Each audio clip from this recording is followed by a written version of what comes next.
Welcome to 30 Park Place, Four Seasons Private Residences, the dynamic 82-story tower in Tribeca, designed by Robert Ames Stern, with services by Four Seasons Hotels and Resorts, and developed masterfully by Silverstein Properties. My name is Melissa Ziweslin, and on behalf of Silverstein Properties and Corcoran Sunshine Marketing Group, I'm delighted that you are joining us for the 6th annual CS Talks event series. 30 Park Place truly has become one of the most iconic new properties to grace the New York skyline and has brought a level of luxury to downtown that was previously unavailable. I'm here today with the great Mr. Larry Silverstein to chat about one of our great loves, the city of New York. Larry, thank you so much for joining us today. Anytime you call me great, I'll be here. Thank you.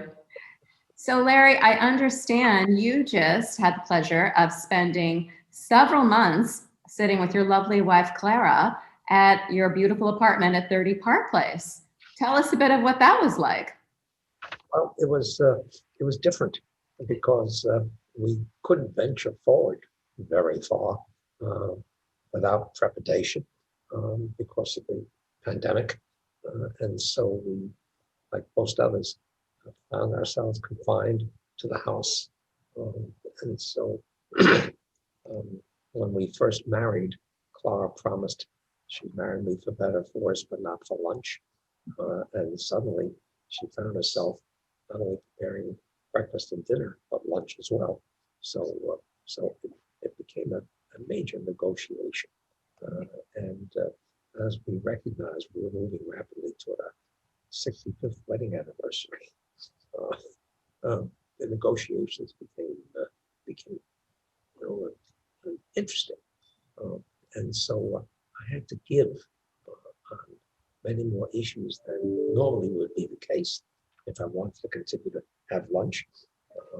And so I just said to myself, and then finally said to her, "Okay, the words are yes, dear. Whatever you say, I'll do." And that's how we managed to be together for all that time. The yes, dear took front and center role, but it worked, and we had a great time together. And we're really thrilled to be downtown, because walking around downtown presents such a joy. It is such a beautiful place. The parks that we have downtown, specifically along the Hudson River and the East River, is just, the Battery is just a spectacular place to be. So if you enjoy the outdoors, and we do, if you enjoy the family, seeing the families occupying the parks, which we do, and seeing the young people permeate the area, not just in 30 Park Place. We are by far the oldest people in the building. And so we get on the elevators, you can see baby carriages, you see nannies, you see dogs, you see pets, you see all kinds of young people, young families. It's just such a pleasure. And so looking around, we honestly had a very good time in these months being together and watching the surroundings. It's been lovely. Oh, well, it's so nice to see you today, and we're very happy that you and your family are well. We're here today to talk about New York, and we know that New York, like many other cities, has had a very challenging year. And this city is really like no other. Those of us New Yorkers are eternal optimists. But you have had 89 years in this city. Can you tell us a little bit about your background and where you were born, as you've had a chance to see it like few other people? Well, like Clara, I was born in Brooklyn, where lots of good people came from. And interestingly enough, we migrated after a while from my local, let's say I was born on Bedford Avenue in Bed-Stuy. Clara grew up opposite the Brooklyn Botanical Gardens. And so we came together. We met, interestingly enough, in an educational camp surrounding. She was representing Hunter College, I was representing NYU. And we met in the camp kitchen.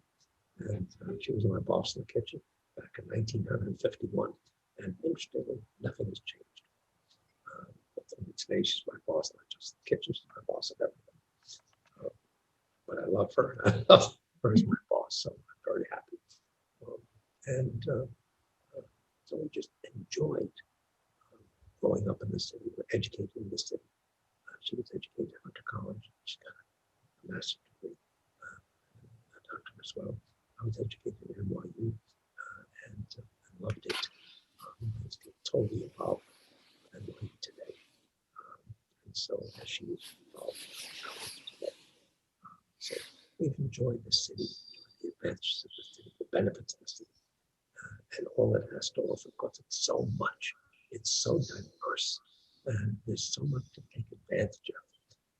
Of course, there'll be a hell of a lot more when this pandemic is behind us, and we can start to enjoy more fully restaurants, theater, music, ballet, opera, and the museums.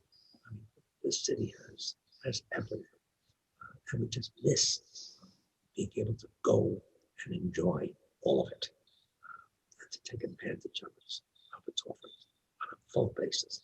So that's coming, and it won't be long before we can enjoy it, because by God, this vaccine is coming, and one of these days we'll be able to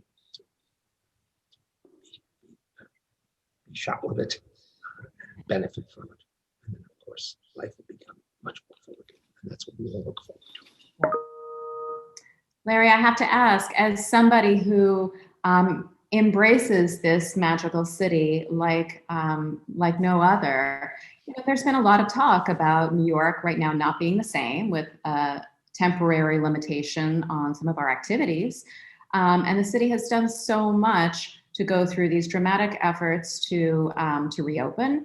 But it is a city that's celebrated for its energy, its dynamism. How would you respond to the sentiment that it's not the same?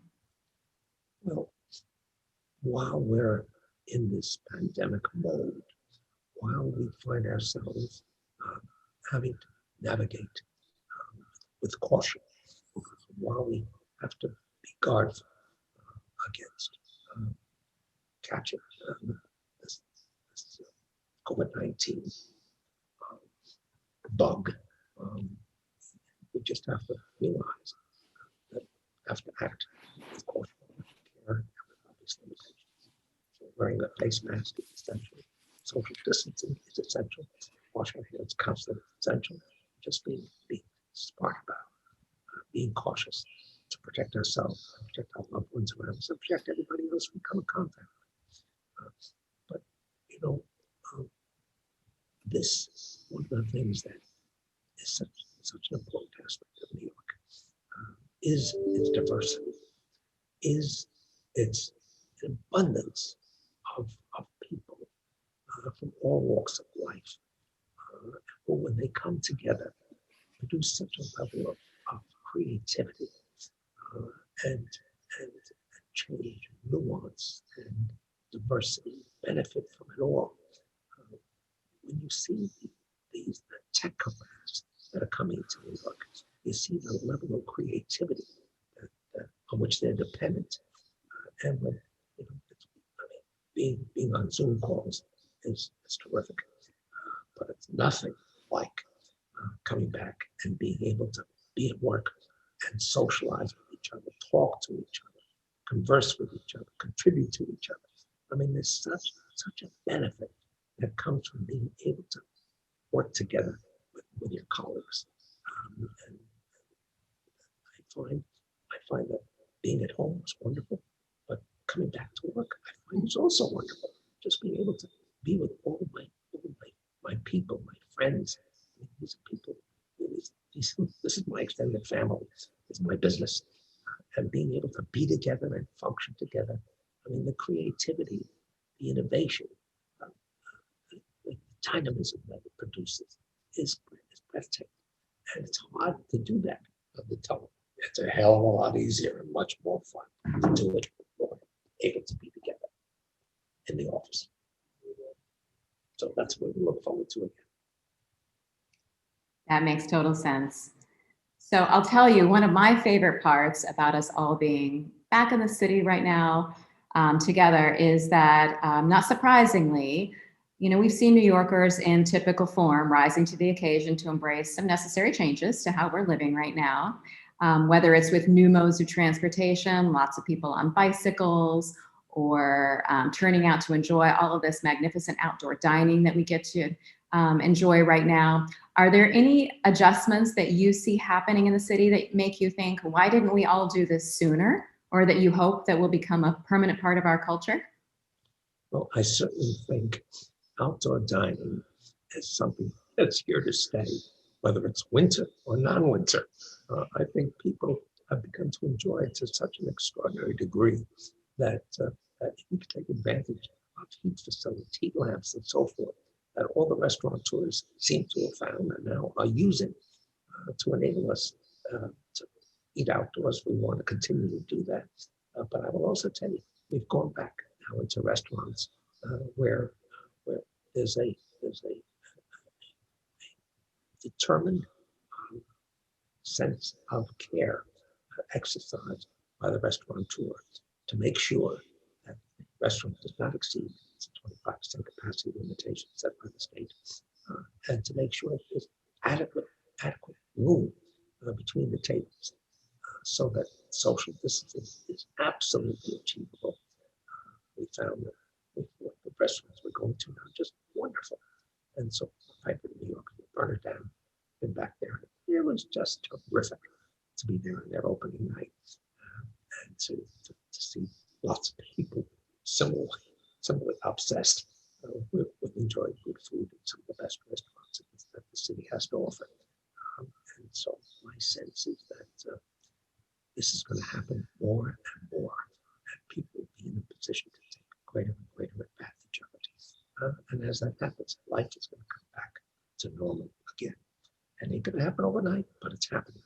And with time, we'll be able to enjoy it to the greatest degree possible, as we always have in the past. So we're looking forward to that. Looking forward to seeing all of our friends and neighbors and family members and enjoying it all together. Yeah, absolutely. We all really look forward to that. So, Larry, I'd like to segue to the topic of real estate, which is the oxygen that we breathe and live every day. Your spectacular property, 30 Park Place, is nearly sold out with limited, never lived in homes remaining. What would you say to someone considering buying an apartment in New York right now? Well, if ever there was a time to buy, I would suggest this is it.